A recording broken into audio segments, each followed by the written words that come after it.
ఇథియోపియాలో ఓ అగ్నిపర్వతం పేలింది. 10,000 సంవత్సరాల్లో తొలిసారిగా బద్దలైంది. భారీ విస్ఫోటం కారణంగా పెద్ద ఎత్తున బూడిదతో పాటు పొగలు వెలువడ్డాయి.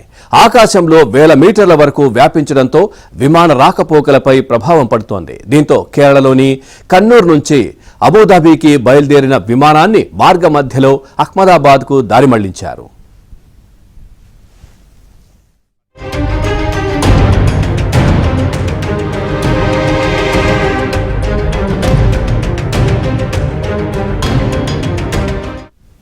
హేలీ గుబ్బి అగ్నిపర్వతం నుంచి వెలువడుతున్న బూడిద, పొగ ఉత్తర భారతానికి విస్తరించే అవకాశం ఉందనే అంచనాలు వెలువడుతున్నాయి.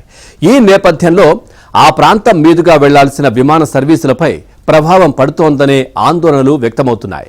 ఇక పౌర విమానయాన శాఖ అధికారులు, విమానయాన సంస్థలు ఇప్పటికే ఈ వ్యవహారంపై దృష్టి సారించినట్లు తెలుస్తోంది. ఇక పేలుడు కారణంగా విమాన కార్యకలాపాలపై ప్రభావాన్ని నిశితంగా పరిశీలిస్తున్నామని, తదనుగుణంగా చర్యలు తీసుకుంటామని వైమానిక అధికారులు తెలిపారు.